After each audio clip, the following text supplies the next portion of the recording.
Sneasels. Thanks.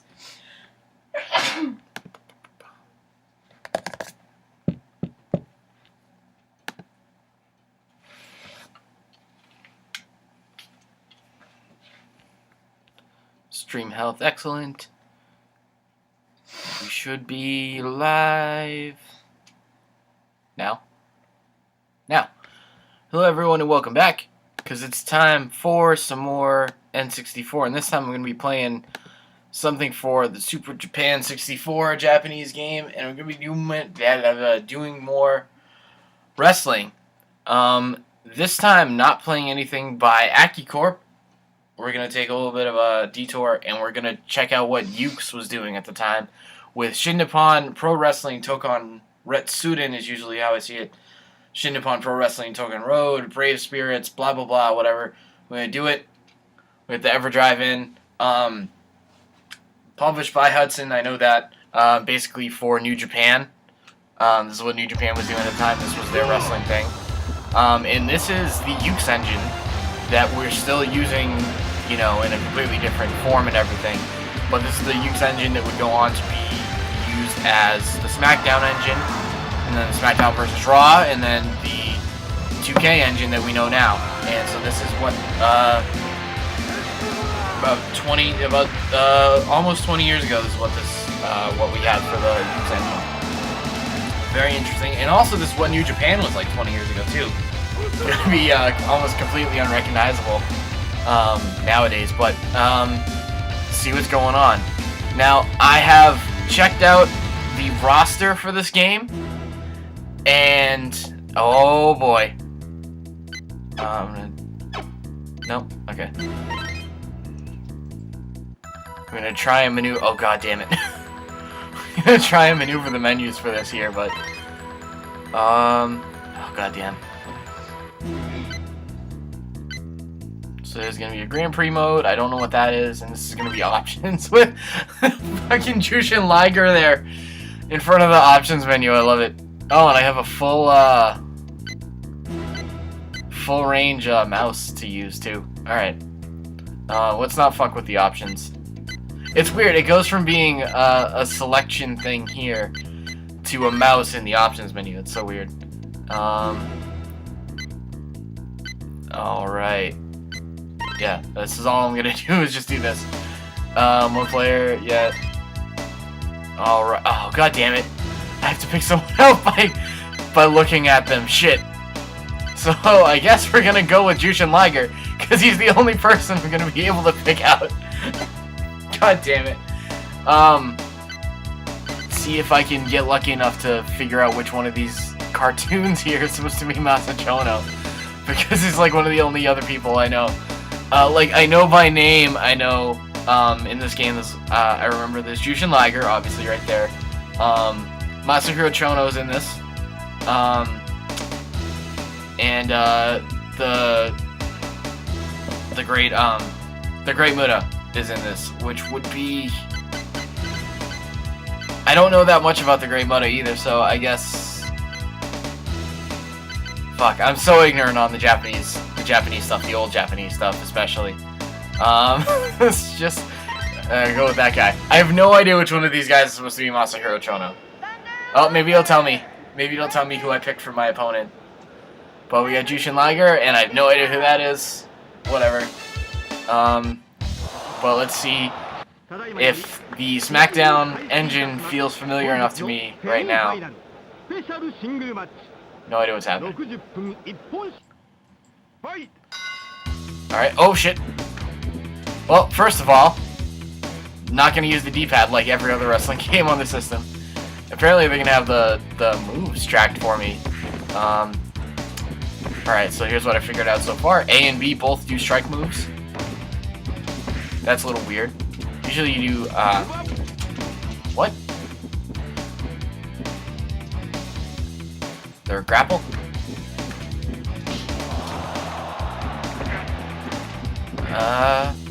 What would grapple be? Oh, okay. This might, you know what? That might be helpful. There we go. There's a snapmare right there with Z and A. And Is that a pin attempt, or is it... Okay.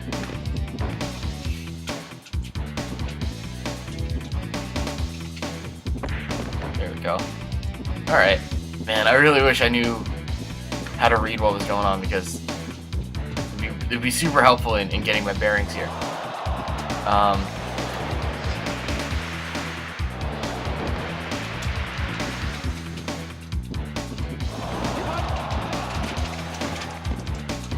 Just, with my luck, I would just accidentally press the button that makes me just go, yes, I'm gonna tap right now. That's definitely a button that they would do without me knowing.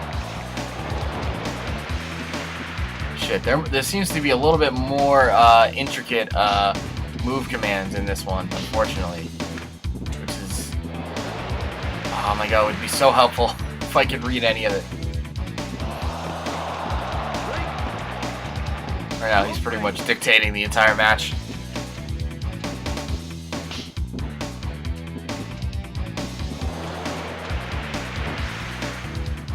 Trying to figure out.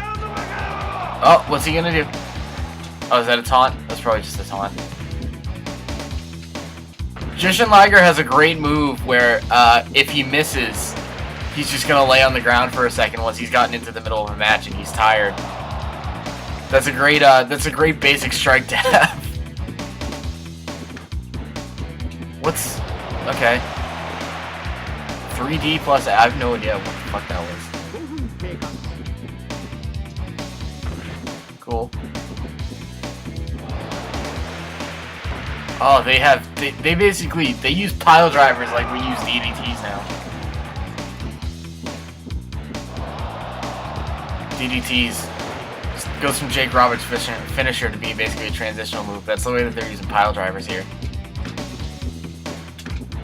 And Mick Foley's and Dean Ambrose's. I mean, people still use it as a finisher, but considering you know, nowadays it's pretty tame.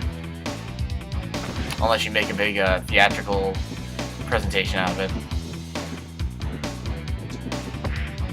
See, I don't know if any of the C buttons do anything right now. Okay, I guess something...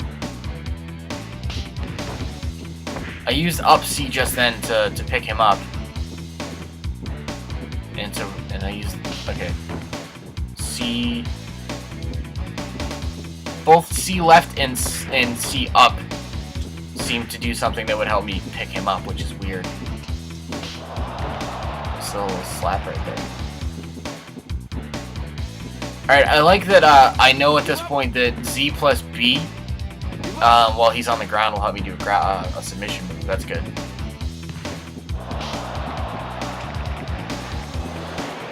Yeah, these when he's on the ground, it's good for a submission move. That's helpful. You know, a little bit of an idea of what's going on, but overall, it's just like, oh my god, like, there's gonna be little intricate things that I want to know how to do. I'm not sure exactly what I'm gonna be doing to pin him.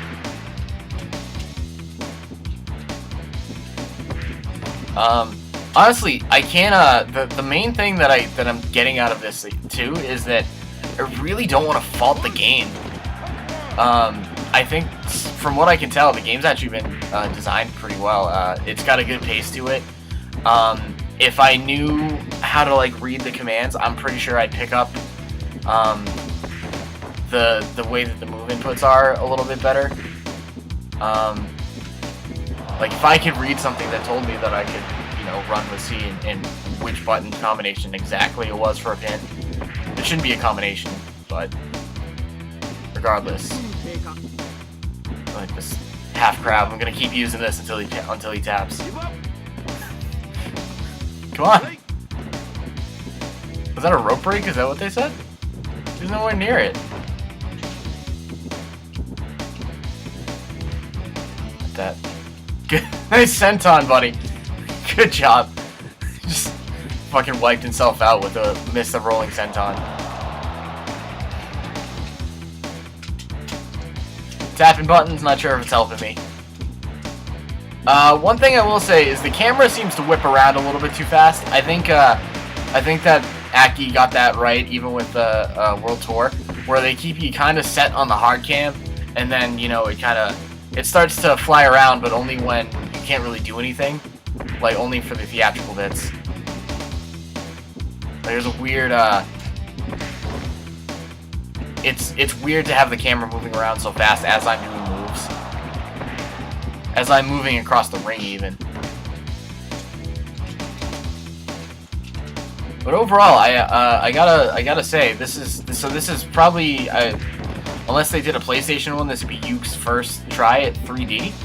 I'm not sure when they jumped to PlayStation. I know they did a couple of Super Nintendo ones, so obviously those wouldn't be in full 3D. But if this was their first or close to their first try at 3D with the 3D engine, I would have to commend them on this. I can't honestly say that any of the shit I don't know what to do. What is how do I do anything in this game?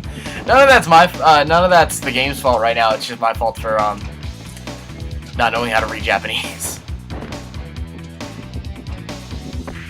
But it's exciting.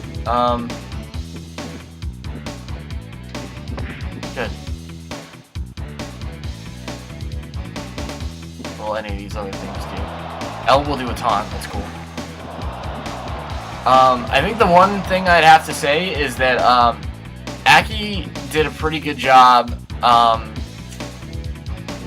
with giving you an indication as to how the match is going without making a health bar. And what Yuke's has done here is not giving you anything, which is kind of weird. You notice other than the moves thing at the bottom, there's no indication as to how either competitor is doing. I would have to ask, like, my number one question. I'm just gonna keep trying this half crab every time I think he's done okay. But yeah, like, I don't know if there's a finisher or what I would do to do that. I don't know how my guys are feeling. I don't know how my opponent's feeling. I have no idea. So that's kind of weird about this. But overall, gameplay-wise, it's not bad. That's a pretty good animation too, right there, where he kind of staggers around. That's pretty good for the N64. And honestly, speaking of the graphics, the other thing, the models don't look half bad either. If you put this side by side with Warzone and Attitude, at this point I would greatly prefer this. The thing about Warzone and Attitude is they always have this weird, like, slick, very much Uncanny Valley territory look to them. Like there's basically like their textures have been straight up applied to the bodies. It looks really, really weird. This one seems a lot more in depth, and as a result, it's a lot more.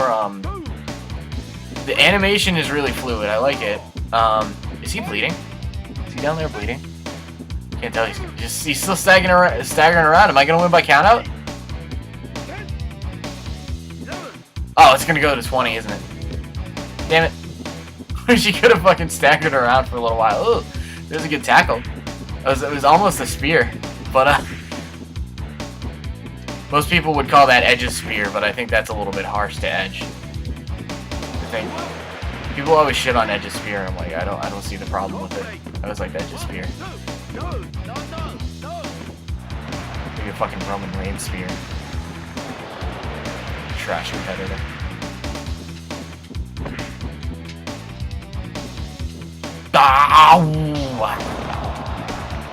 Maybe I'll just lay out here until I take the count out. Oh, is he gonna do a dive? This would. Ah, I thought he was gonna dive.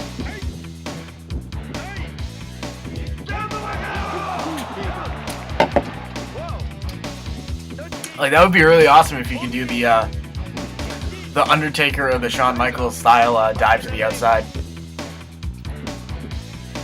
This is a little bit too advanced for this, probably. Do it again. There we go.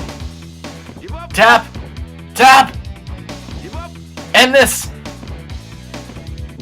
Damn it. No.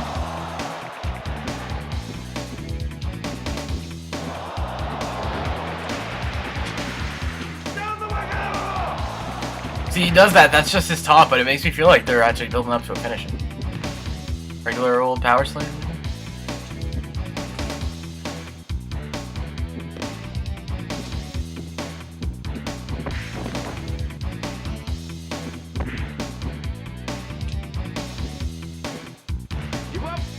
Like this is even better. Is there a rope break? Really?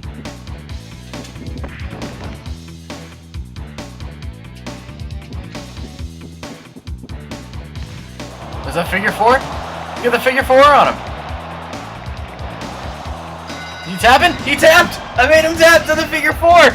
Nobody taps to the figure four anymore! It's a transitional move, goddammit! You got a bridge! You're not gonna get anywhere you tap without a bridge. Oh, is he attacking me after the match? That's unsportsmanlike. What the fuck? Oh, that's great. Oh, that was pretty funny. Alright. So yeah, there you go. I really don't know what else. Oh, that's so weird. It really was. I guess it was a mouse the whole time. It just, when it's like in the middle, it just like, you can just like jump to it. Anyway, that's the Ukes, the first Ukes wrestling game on the N64. It's Shin Nippon Pro Wrestling, Brave Road, Brave Spirits, Toukon Retsuden is what they call it. So it's pretty cool.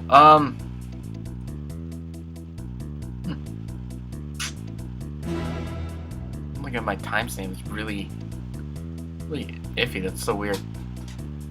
Anyway, that's a cool. Mostly, I wanted to do it to show, what Ukes was like before the SmackDown engine. And honestly, they were kind of on the right track from the get-go with this 3D engine that they had. So that was it. When I start my next real N64 Quest episode, we're going to be starting like Piazza Strike Zone. We'll see how that goes. You can do crazy stuff in that game, I've heard, but it doesn't mean it's gonna keep me, keep up the excitement for the entirety of it. So, excuse me. Yeah, cool game. There's a sequel to it on the N64. I might do that somewhere down the line too. And of course, Virtual Pro Wrestling is also a thing as well. But that's it for now. Thank you. Hopefully you found this while researching all the wrestling games on the N64 and you've watched it and enjoyed my lack of knowledge about Japanese. Have a good night.